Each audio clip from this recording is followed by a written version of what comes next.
Bonjour à tous, c'est Alexandre. On se retrouve pour une vidéo sur un retraitement de préconsolidation concernant les dépenses de gros entretiens et de grandes révisions.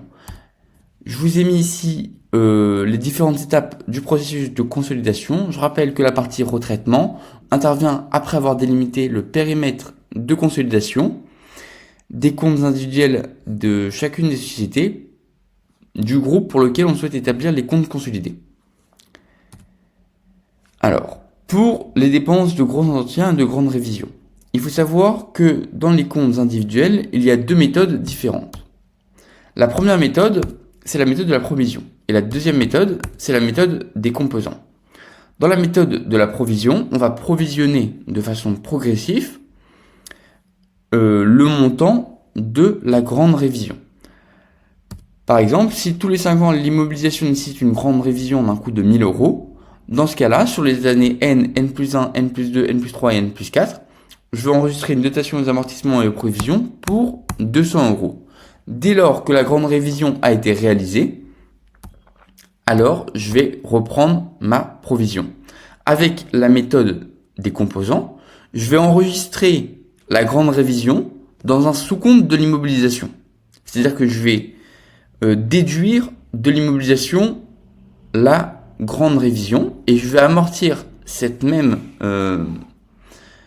même composant sur la durée séparant deux grandes révisions. On va voir tout de suite un exemple que vous pouvez essayer de refaire par vous-même aussi en prenant une feuille et un stylo. Donc là, on a la société qui a fait l'acquisition d'un matériel industriel d'une valeur de 300 000 euros qu'elle prévoit d'utiliser sur 10 ans. Donc on aura un amortissement sur 10 ans. Et une grande révision est prévue et planifiée au bout de 5 ans. Cette grande révision, elle est estimée à 50 000 euros. Donc, si j'enregistre la grande révision dans un sous-compte de l'immobilisation, dans ce cas-là, je vais déduire de l'immobilisation totale le montant de la grande révision. Je vais amortir l'immobilisation, la structure, le composant numéro 1, sur 10 ans. Donc, j'aurai bien un amortissement de la structure pour 25 000 euros, puisque 250 000 divisé par 10, ça donne 25 000 euros. Et la grande révision, je vais l'amortir sur la durée séparant deux grandes révisions. Donc, sur 5 ans, si vous vous rappelez bien. Une grande révision est prévue et planifiée au bout de 5 ans. Donc, ça me donne l'écriture suivante. Il faut bien faire attention puisque la valeur brute de l'immobilisation dépend de la méthode retenue. Avec la méthode de la provision, j'avais une immobilisation pour 300 000 euros, tandis qu'avec la méthode des composants, j'ai la structure, le composant numéro 1 pour 250 000 euros. Il y a donc inévitablement un impact également sur les amortissements enregistrés. Concernant les retraitements de préconsolidation, selon le règlement ANC 2020-01, les deux méthodes sont autorisées. Aussi bien la méthode de la provision que la méthode par composant. Cependant, il faut une homogénéité entre toutes les sociétés du groupe. Elles doivent toutes utiliser la même méthode. La plupart du temps, les normes de consolidation du groupe, elles demandent à avoir la méthode par composant. En norme IFRS, seule la méthode par composant est admise. Ainsi, il y aura plusieurs retraitements. Dans un premier temps, il faudra décomposer l'immobilisation, puisque on aura la grande révision qui sera enregistrée dans un sous-compte de l'immobilisation. Ensuite, il faudra éliminer la provision et la dotation provision. Il faudra comptabiliser l'amortissement de l'immobilisation et du composant. Et enfin, il faudra également enregistrer la fiscalité différée liée à la différence d'amortissement. Nous allons voir un exemple tout de suite, ça va être plus parlant. Je vous conseille de le refaire avec une feuille et un stylo. Donc, on a la société F qui a acquis une machine à 470 000 euros. Cette machine, elle est amortie sur 10 ans et elle doit être révisée tous les 7 ans pour un coût prévisionnel de 70 000 euros. La société, elle a choisi de provisionner. Or, elle établit ses comptes selon le référentiel IFRS. Donc, il y aura bien un retraitement de consolidation, car en norme IFRS, seule la méthode par composant est admise. Je vous ai mis ici la méthodologie qu'il faut avoir avec la règle, le tableau de retraitement et les calculs, et l'écriture au journal de préconsolidation. Je vous conseille de toujours appliquer cette méthode, puisque sur chaque partie, vous pouvez avoir des points. Je passe sur mon tableau de retraitement. Dans les comptes individuels, j'aurai quoi? Pour l'amortissement de la machine, à l'ouverture, c'est-à-dire le 1er janvier N, j'aurai 470 000 euros multiplié par 1 sur 10, donc 47 000 euros, multiplié par 4, puisque N-4, N-3, N-2, N-1. Donc, ici, j'aurai 470 000 euros multiplié par 1 sur 10. 1 sur 10, oui. Ça me fait 47 000 euros. Excusez-moi, hop. Et ici, j'aurai la somme des deux, à savoir 235 000 euros. Pour la provision, pour la grande révision, chaque année, je vais avoir 10 000 euros. Donc, sur le premier exercice, j'aurai 10 000 fois 4, donc 40 000. Le deuxième exercice, enfin, à l'ouverture de l'exercice, j'aurai 40 000 euros.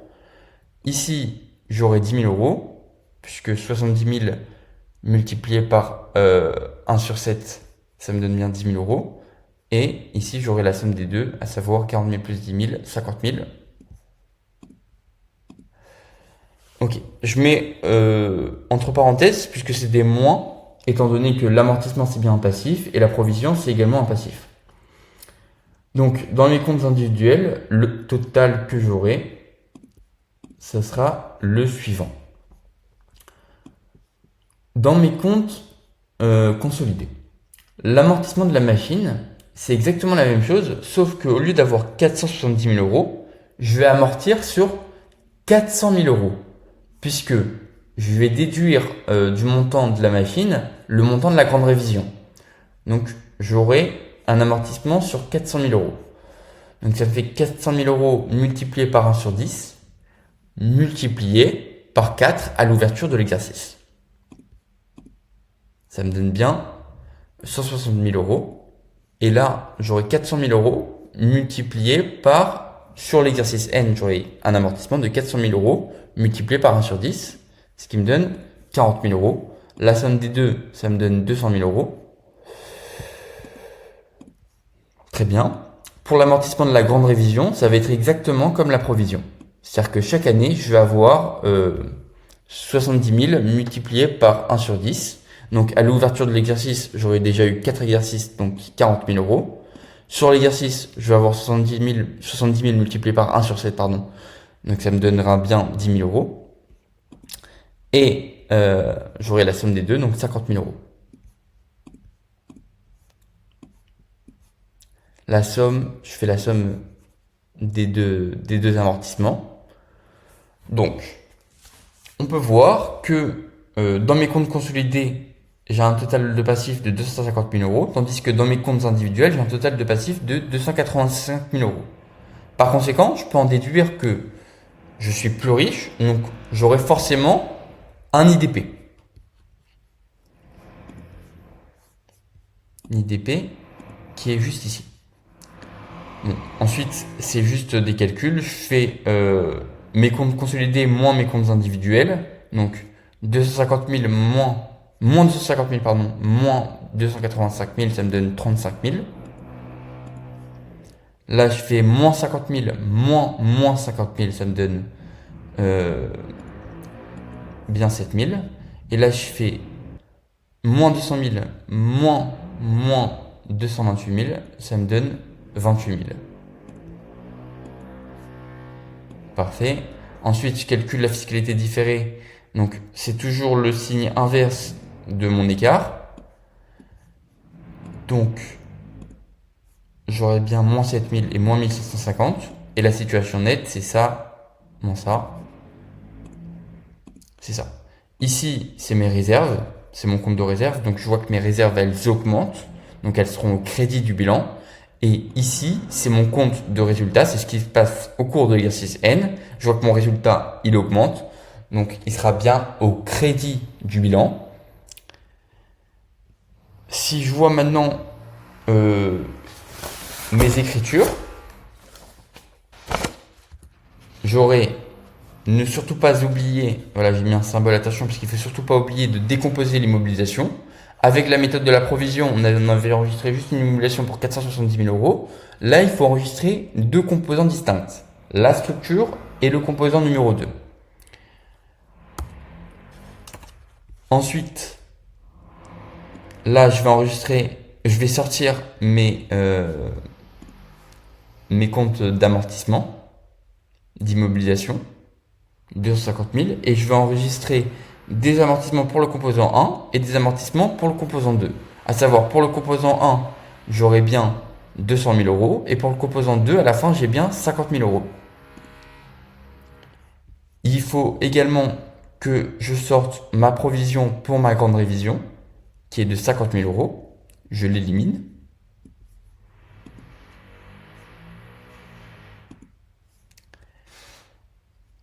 J'ai dit que j'avais un impôt différé passif pour 8 750 euros.